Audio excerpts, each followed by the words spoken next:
Hi, everybody, and welcome to week 2 of your Shine on Character Strength presentations. So today you are going to be going through a presentation called The Power of Grit, and you are going to be learning about the character strength of grit. So my name is Jen. My name is Kennedy. And my name is Samantha. So I want everyone to stop and think for a second.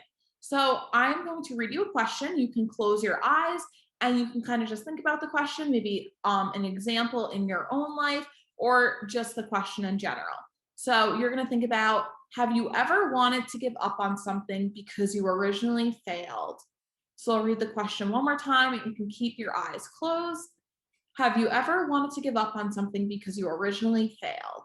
And if you need a little bit more time to think about the question, you can pause the video and then come back when you're ready. So grit is the character strength of working in order to conquer anything you face. People will continue to work hard and focus even if they experience failure. Grit is never giving up when faced with a tough challenge. You may be experiencing a really difficult math problem, but instead of giving up, you can ask your teacher for extra help. So now that we just talked about grit, we're going to do a pulse check just to see how you guys do with grit and reflect on it. So I'm going to be saying a series of questions, and what you're going to do is close your eyes and just reflect on them. Setbacks don't discourage me for long. I am a hard worker. I never stop working to improve. I have goals that I will complete. And I understand that failure is not the end. All right, so thank you guys for participating in that pulse check. So what we want to do to get out of that is just to see you guys know what your grit character strength is all about. Okay, so just to kind of reiterate grit before we get into grit and space, we have a little acronym for everyone to look at. So we have the G in grit is for give it your all. The R is redo if necessary. The I is ignore giving up.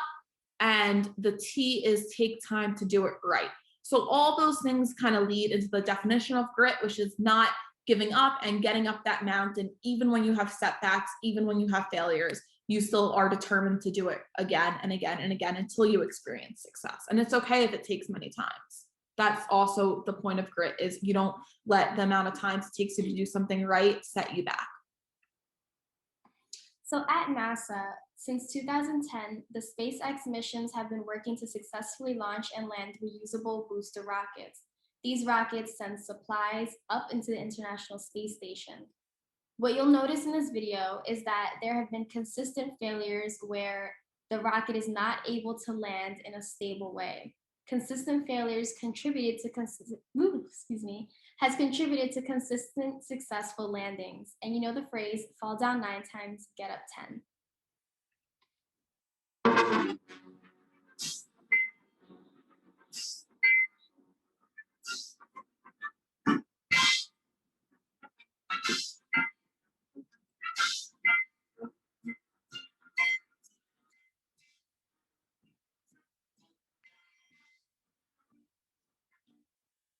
So comparing that failed landing to that successful landing, you can see the difference between the chaos and the success.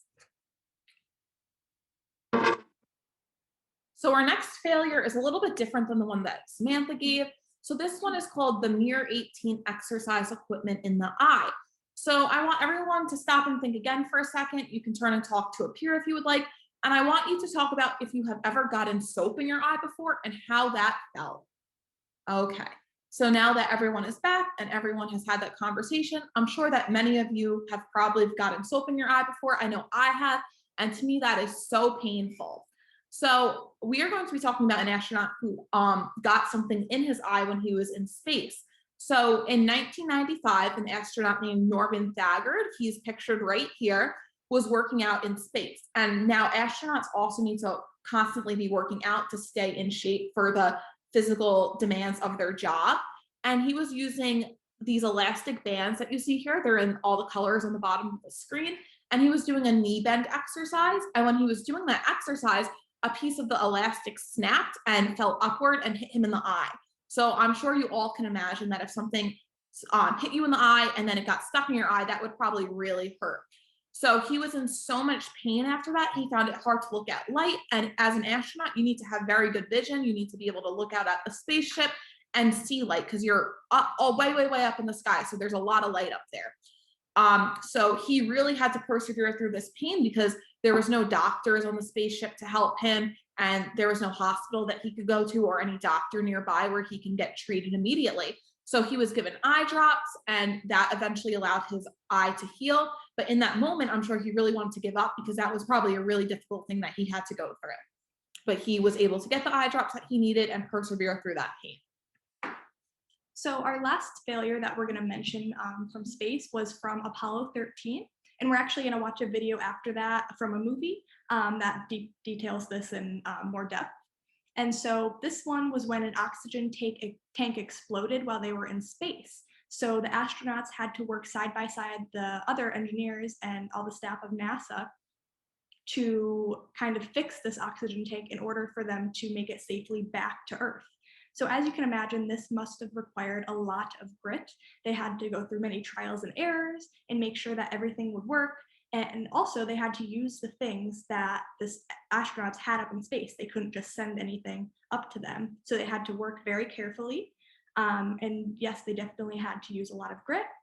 And so if we go to the next slide, we will see a short video clip from Apollo 13, and we're going to see this in action, how the staff of NASA had to work really hard to fix this problem.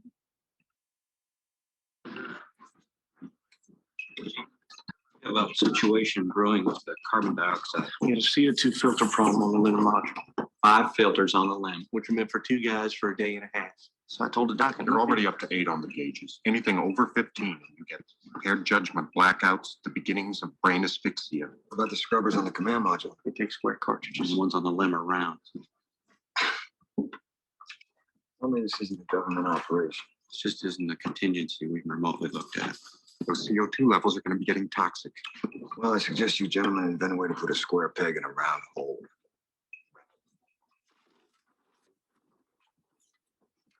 Okay, people, listen up. Upstairs, handed us this one, and we gotta come through. We gotta find a way to make this fit into the hole for this. Using nothing but that. All right, so as you guys can see, the NASA staff had to think very critically of how to fix this oxygen tank problem, because otherwise the astronauts would not have had a successful landing. And this relates to grit once again, because they had to do many trials and errors. And just because they might have experienced a failure while they were doing this, they knew that they had to persevere in order to save the astronauts. So, do you have enough grit to persevere in space? It's evident in that video that the members of Mission Control were in a very high stress scenario where they had to find a way to help the astronauts in space using only the materials that the astronauts had on their way to the moon and back.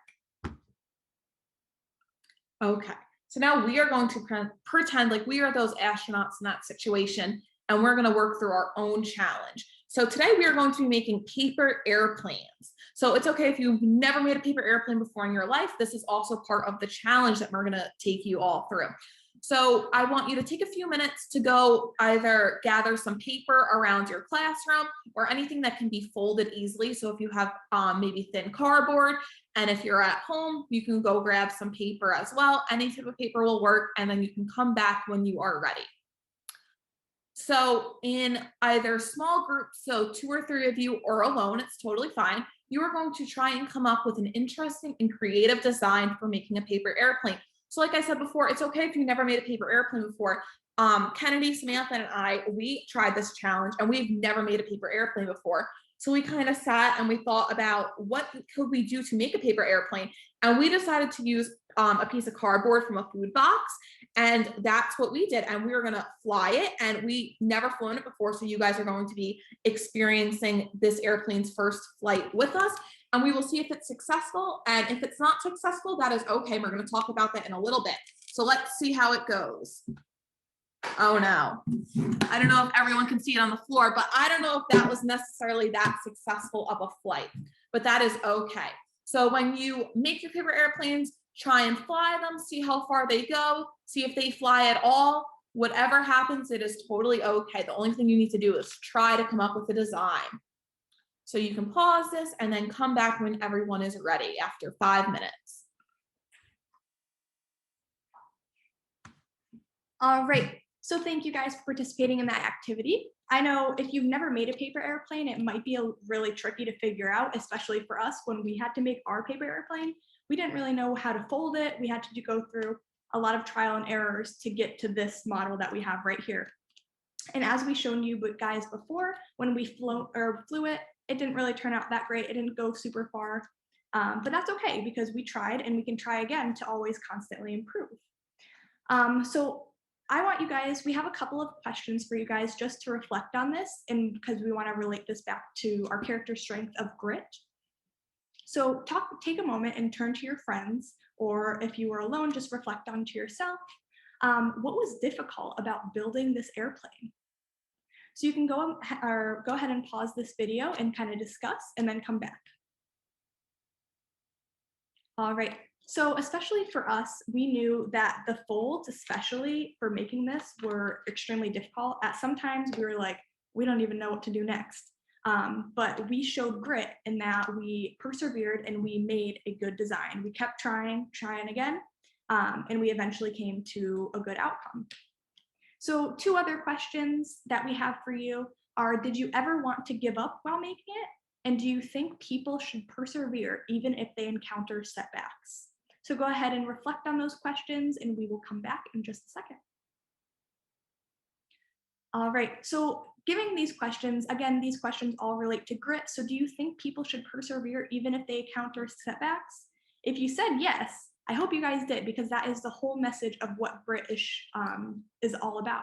Grit is all about persevering. Even if you might encounter a challenge or a setback, grit wants you to persevere, and even if you fail, you keep climbing.